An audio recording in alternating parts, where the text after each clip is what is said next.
दोस्तों, आज की रात बहुत खतरनाक होने वाली है।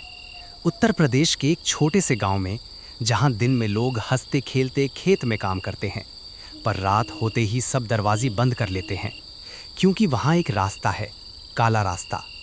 25 किलोमीटर का सुनसान जंगल का रास्ता, जहां रात में कोई अकेला नहीं जाता। लोग कहते हैं वहां एक साया रहता है, जो धीरे धीरे पीछे पीछे चलता है। पायल की आवाज़, औरत की धीमी पुकार और कभी-कभी अपने बेटे की आवाज़ में धोखा देता है। आज हम सुनाने जा रहे हैं एक ऐसी सच्ची कहानी, जिसमें एक पिता अपने बेटे की जान बचाने के लिए निकलता है मार्केट की तरफ, पर रात को वापस आते वक्त उसके पीछे लग जाता है वही खतरनाक साया। धीरे धीरे डर बढ़ेगा, हर कदम पर सस्पेंस, और एंड में ऐसा ट्विस्ट जो आपकी नींद उड़ा देगा। तो तैयार हो जाओ, लाइट्स ऑफ कर दो, हेडफोन्स लगा लो, क्योंकि ये कहानी सिर्फ सुनने की नहीं, महसूस करने की है। और एक बात भाई लोगों, जो भी हमारे या वीडियो देख रहा है तभी हमारा या स्टोरी सुन रहा है, उनसे एक निवेदन है, चैनल पर अगर नए हो तो चैनल को सब्सक्राइब करें और बेल आइकन को ऑल पर सेट कर दो, ताकि नया वीडियो सबसे पहले आपका पहुंच जाए। रात का पीछे लगता साया।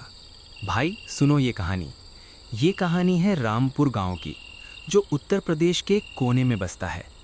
गांव छोटा सा है, सिर्फ 200 घर, चारों तरफ खेत और जंगल।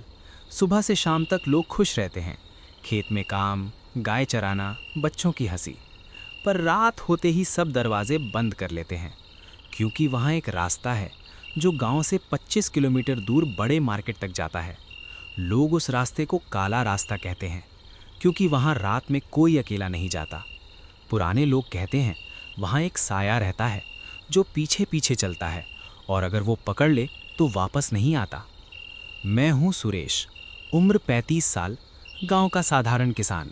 मेरा घर गांव के बिल्कुल एंड में है, जहाँ से जंगल शुरू होता है। मेरी बीवी प्रिया और मेरा बेटा रवि।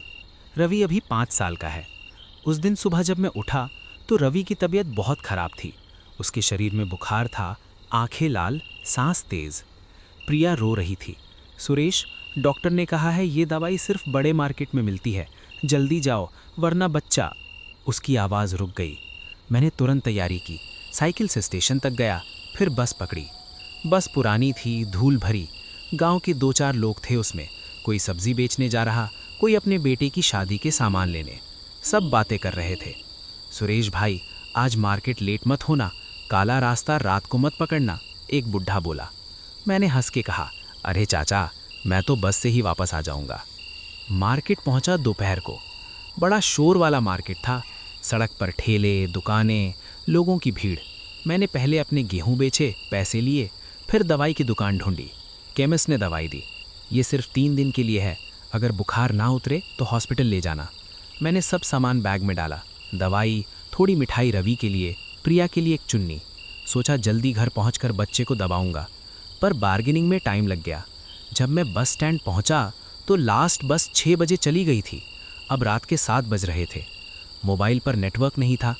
गांव वाले बोलते थे बस मिस हो गई तो मत रुकना, सीधा चलते आना। 25 किलोमीटर पैदल। मैं थक गया था, पर रवि का चेहरा आंखों के सामने था, उसके छोटे हाथ, उसका पापा जल्दी आओ वाला बोलना।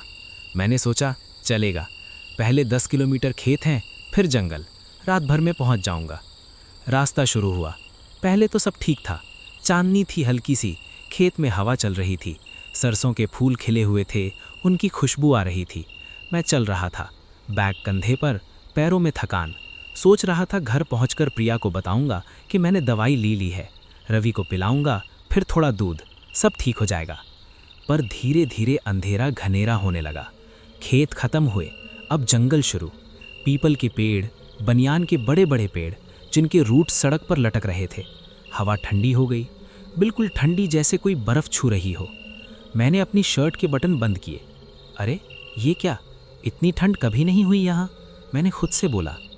पहली बार मुझे एहसास हुआ कोई आवाज़ नहीं है। जंगल में हमेशा आवाज़ें होती हैं, चिड़ियों की, झिंगुर की, कभी कभी भेड़िया या लोमड़ी। आज कुछ नहीं, सिर्फ मेरी सांसें और मेरे पैरों की आवाज़ सड़क पर, थप थप थप, जैसे कोई मेरा साथ चल रहा हो। मैं रुक गया, आवाज़ रुक गई, फिर चलना शुरू किया, फिर आवाज़, बिल्कुल मेरे पीछे, एक और पैर, थप थप थप। धीरे धीरे मैंने दिल की धक धक सुनी। कोई होगा, कोई गांव वाला पीछे से आ रहा होगा, मैंने सोचा। पीछे मुड़ के देखा, अंधेरा, कोई नहीं, सिर्फ पेड़ और रास्ता। दिल जोर जोर से धड़कने लगा। सुरेश मत डर, बस 15 किलोमीटर और। मैंने खुद को समझाया। प्रिया की याद आई, उसके हाथ मेरे हाथ में, रवि का छोटा चेहरा। मैं तेज़ी से चलना शुरू किया, पर आवाज़ भी तेज़ी से बढ़ी। अब बिल्कुल मेरे साथ, जैसे कोई मेरे कंधे पर हाथ रखने वाला हो। फिर एक और चीज़, हवा में खुशबू बदल गई। पहले सरसों की थी, अब जैसे पुरानी मिट्टी और कुछ गीला सा, जैसे कोई कब्र खुली हो। मैंने नाक बंद की। ये क्या है भाई? अब जंगल और गहरा हो गया। सड़क पर कोई लाइट नहीं, सिर्फ चांद। चांद भी आज छुप रहा था, जैसे डर गया हो। एक पुराना बनियान का पेड़ आया। लोग कहते थे उस पेड़ के नीचे एक औरत की लाश मिली थी 20 साल पहले। डाकू ने उसको मार दिया था। उसकी रूह अभी भी वहां भटकती है। मैंने पेड़ के पास से जल्दी निकलने की कोशिश की। तब पहली बार नाम पुकारा गया, सुरेश। धीमी आवाज, औरत की आवाज, जैसे हवा में से आ रही हो। मेरे कान खड़े हो गए। मैं रुक गया। कौन है? मैं चिल्लाया। कोई जवाब नहीं, सिर्फ एको। कौन कौन? मैं भागना शुरू किया। बैग हाथ में पकड़ा, पैर तेज तेज, पर आवाज पीछे नहीं छोड़ी। अब पायल की आवाज, छन छन छन, जैसे कोई औरत दौड़ रही हो मेरे पीछे। सुरेश रुक जा, मैं अकेली हूँ। मेरे मुंह से आवाज नहीं निकली। दिल में एक ही ख्याल, रवि, प्रिया, घर पहुंचना है। मैं हनुमान चालीसा पढ़ने लगा, जय हनुमान ज्ञान गुण सागर, पर आवाज तेज हो गई, जैसे वो मेरे साथ पढ़ रही हो। सुरेश, चालीसा मत पढ़, मैं तुझे घर पहुंचा दूंगी। अब डर सच में लग रहा था। पूरा शरीर कांप रहा था, पसीना निकल रहा था ठंड में भी। पैर थक गए थे, पर मैं रुक नहीं सकता था। एक जगह सड़क पर एक छोटा पुल था। नदी सूखी हुई थी। मैं पुल के नीचे छुप गया, सांस रोक ली। पैरों की आवाज आती रही, फिर रुक गई, बिल्कुल ऊपर, जैसे वो रुककर सुन रही हो। 1 मिनट, 2 मिनट, फिर एक हाथ नीचे आया, लंबी उंगलियां, काले नाखून। मेरे बैग को छू लिया। मैं चिल्लाया और भागा, बचाओ, कोई है। पर जंगल में सिर्फ मेरी आवाज। अब जंगल खत्म होने वाला था। गांव की लाइट्स दिखने लगी दूर से, बस 3 किलोमीटर। मैंने उम्मीद पकड़ी, बस थोड़ा और। पर तब ट्विस्ट शुरू हुआ। आवाज बदल गई। अब रवि की आवाज, पापा पापा इधर आओ, मुझे बुखार है। मेरे पैर रुक गए। रवि, तू यहाँ कैसे? पर वो आवाज जंगल से आ रही थी। पापा, मम्मी अकेली रो रही है, आ जाओ। मैंने सोचा ये सपना है या फिर कोई भूत मेरा बेटा बन रहा है, पर दिल ने कहा बेटा को छोड़कर नहीं जा सकता। मैं पीछे मुड़ गया। अंधेरे में एक छोटी सी फिगर दिखी, छोटा बच्चा, रवि जैसा, हाथ फैलाए। पापा। मैं दौड़ा उसकी तरफ, पर जैसे ही पास पहुंचा, फिगर बदल गई। लंबी औरत, बाल लटके हुए, चेहरा काला, आंखें लाल, पैर उल्टे हुए, चुड़ैल।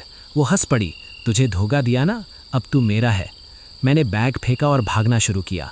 अब वो मेरे बिल्कुल पीछे थी, उसकी सांस मेरी गर्दन पर। सुरेश, मैं तेरी बीवी हूँ, प्रिया, पर असली प्रिया घर पर मर चुकी है। तू मार्केट से वापस नहीं आया था। मेरे दिमाग में बिजली सी चली। क्या बोल रही है ये? मैं तो अभी जा रहा हूँ। पर डर ने मुझे तेज दौड़ाया। गांव की बाउंड्री आती थी। पहले घर दिखे, मेरा घर।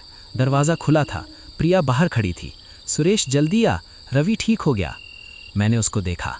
प्रिया मुस्कुराई। मैंने गले लगाया, प्रिया, वो जंगल में। पर उसने मुझे अंदर खींच लिया। चुप, सब ठीक है। तू दोपहर में ही आ गया था ना? दवाई दी, रवि सो गया। मैं थोड़ा रुक गया। दोपहर? मैं तो अभी रात को आ रहा हूँ, बस मिस हो गई थी। प्रिया हंस पड़ी, पर उसकी हंसी अलग थी, जैसे जंगल वाली। नहीं सुरेश, तू दोपहर 2 बजे आ गया था, सब देख लिया ना, अब सो जा। मेरे दिल में कुछ टूट गया। मैंने अपना हाथ देखा, हाथ पर खून था। कब से? मैंने प्रिया को देखा, उसकी आंखें लाल, पैर उल्टे हुए। तू तू वही है, मैंने कहा। वो बोली, हाँ, मैं वही हूँ जो 20 साल पहले इस रास्ते पर मरी थी, और तू भी अब मर चुका है। जंगल में ट्रक ने तुझे कुचल दिया था, पर तेरा साया अभी तक घर पहुँचने की कोशिश कर रहा था। मैं सिर्फ तेरा साथ दे रही थी, तुझे सच दिखाने के लिए। तब मैंने पीछे देखा। मेरा शरीर सड़क पर पड़ा था, खून में, बैग हाथ में, रवि की दवाई फैली हुई थी। प्रिया असली घर के अंदर रो रही थी। रवि चीख कर सोया हुआ था, पर मैं यहाँ था। वो चुड़ैल ने हाथ पकड़ा। अब तू मेरा साथी है, हमेशा के लिए। काला रास्ता छोड़कर मत जाना। मैं चिल्लाया पर आवाज़ नहीं निकली। घर के अंदर प्रिया ने दरवाज़ा बंद किया। बाहर सिर्फ अंधेरा और मेरे पीछे वो साया, अब हमेशा के लिए। गांव वालों ने सुबह मेरा शरीर पाया। ट्रक ने कुचल दिया था रात को, पर उनको लगा मैं मार्केट से वापस आ रहा था। प्रिया ने दवाई खुद लिया था किसी और से। रवि ठीक हो गया, पर हर रात को गांव वालों को लगता है कोई रास्ते पर चल रहा है। थप थप थप और धीमी आवाज़, सुरेश घर आ गया। और कभी कभी अगर कोई अकेला रात को काला रास्ता पकड़ता है तो 2 पैरों की आवाज़ सुनता है, एक उसका दूसरा मेरा, साथ साथ। ये कहानी ख़त्म नहीं होती, क्योंकि साया अब भी पीछे पीछे चलता है।